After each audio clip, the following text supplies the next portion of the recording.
Hi everyone. In this clip, we're going to talk about the magazine as a form, it's the most popular form of storytelling in the 20th century. Now, of course, there's magazines and there's books and things like that. There's lots of different ways of doing this. So the difference between something like a fiction or a nonfiction book is typically it's just text. And with magazines, they often tend to be very illustrative, either drawings or photographs or combinations of different types of visual graphics. So I want to give you a little historical context, talk about some popular movements, forms, and titles that have come up through the years, all the way up to the present before we start to examine structurally how they work and how to tell a story within this form. So if we go back in time to about the mid-1700s, the very first magazines appeared in both England and France. So the culture of conversation and social conversation grew up out of the birth of the coffee houses, which began sometime in the mid to late 1600s. And the conversations that were had evolved into the content of the first publications. So we have the Gentleman's Magazine from England, and we have the Gazette of France on the right. So this is what they look like. They were pretty much simple broadsheets, single pages or just a couple of pages that were printed, and later with more folios inside or more pages. So here's a basic definition if you want a definition. So a magazine is a publication, usually a periodical publication, which is printed electronically or on some type of paper. Now, more recently electronically, but typically on paper. And by periodical, meaning that it occurs with some regular frequency. Magazines are generally published on a regular schedule and contain a variety of content, usually within a theme, structured theme. They are generally financed by advertising and have a purchase price, a cover price, what it costs for each issue, and prepaid subscriptions, or a combination of all three. At its root, the word magazine refers to a collection or storage location. So again, this ties into the idea of a collection of articles around a central theme or topic. So hopefully that gives you an idea of what this is and how this functions. Now, in the in-person version of the course, I often will ask students, how many of you regularly buy publications? And this number's been dropping dramatically over the last 15 years. It used to be that almost everybody would purchase some magazine or several magazines per month on a regular basis. And it seems that that's not the case anymore. The internet has radically reshaped how we consume content.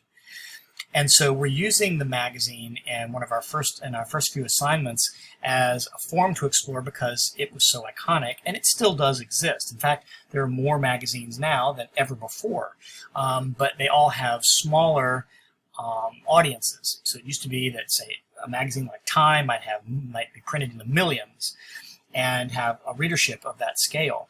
Typically, publications now are printed in dozens or hundreds of copies, or sometimes thousands, and typically have readerships that are roughly the same size, quite specified. This is the London Illustrated News. This was the first illustrated publication, and you can see this is from the late 1890s. This was after the development of lithography in the few decades earlier, which allowed for printing images in publications.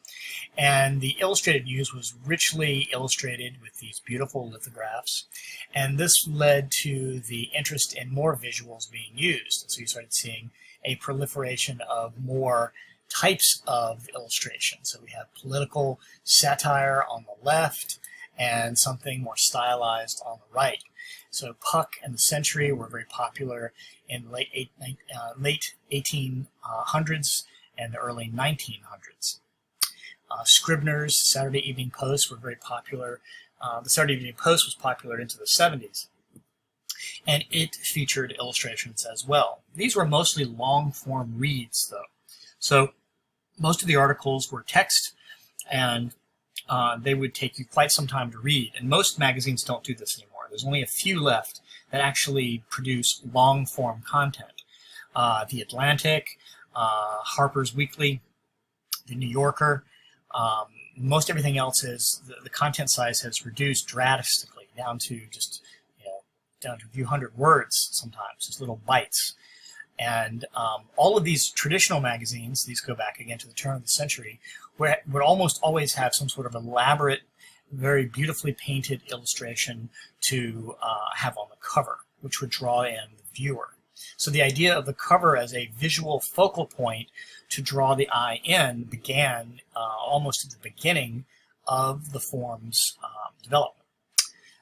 These are some issues of Vanity Fair from the 1920s. And again, you can see the use of illustration and color on the covers. And we're looking at covers pretty much in this lecture. So this is almost all about how the dynamics of a cover works. So this is early Fortune. And again, we'll contrast some of these later on with the differences between what these look like in the past and what they look like now, which is very, very different. Back then, in the 1930s, 1940s, into the 50s, covers were often very artistic and not necessarily trying to sell you something really hard. Now everything is hard sell. This is the first visual pictorial magazine, and by visual pictorial meaning that it was mostly images as opposed to mostly text. This was a publication called VU out of France and was the precursor to Life magazine in the United States. So the stories here were pictorial essays, visuals with captions. When the Nazis marched into and occupied Paris, this publication was forced to close, and it did not recover. This is Saturday Evening Post in the 1950s and Esquire in the 1960s. Esquire was known for its covers in the 50s and 60s for being very provocative, very socially conscious, taking up challenging issues, and creating very dramatic visuals which became touchstones culturally of the era. Life magazine, which was extremely popular between the late 1930s into the 1970s. And Life magazine was very ubiquitous during this period, meaning that many, many, many people had subscriptions to it. And it, like VU before it, was a visual publication. So the stories were beautifully made photographs, and captions and minimal text was an accompaniment. And you can still find these in lots of thrift stores. If you haven't had a chance to peruse these are very interesting to go back and look at. And they give a very interesting depiction of the time. Vogue, which goes back to the 1920s. Let's see, one from the 20s on the left, one from the 1950s on the right. Again, concentrating on covers. Good Housekeeping and Ladies' Home Journal. It was discovered early on that the majority of consumers for magazine publications were women. And so there was an increase in the diversity of titles appealing to women of those eras in terms of the content. These are what is now considered very controversial, probably the two most controversial covers of Time magazine that were ever published. You would not see Time at this point doing anything this provocative. So a gun pointed directly at the viewer. This is something in entertainment that actually is not, you can't do it. The gun has to be slightly off to one side or the other. It's very, very rare that you see it barreling straight to the viewer. And then the one on the right, a provocative question like, is God dead? Again, they wouldn't go there now. Topics for recent time in the last 20 years is, in the United States at least, is much more along the lines of, is your pillow killing you, or some crap like that. It tends to be much, much less hard news, much more social, cultural fluff than anything. And if you look at Time compared to its other markets, because it's published around the world, almost every other market in the world is hard news, and the United States is an anomaly with its rather idiosyncratic soft-pedaling culture covers. National Geographic, which still exists, but not the way that it used to. National Geographic used to be a publication that was subscription only and was rather straightforward and very serious about its ethnographic focus. And now it still tries to stay on the smart side of things by being quite academic and detailed, but with a much more conscious of the average reader. It is on newsstands now. It's been bought and sold. It's no longer a not-for-profit organization. It is very much a for-profit organization. And if you watch National Geographic on TV or the National Geographic channel, you're most likely to find out what's Bigfoot up to or what ancient aliens are up to, which really speaks of the decline in quality of content. Gentlemen's publications like Playboy on the right were first introduced in the 1950s, and erotica goes back to the earliest publications, but it was always considered scandalous or illicit, and it wasn't until the 1950s that a softened version was made respectable for the newsstand.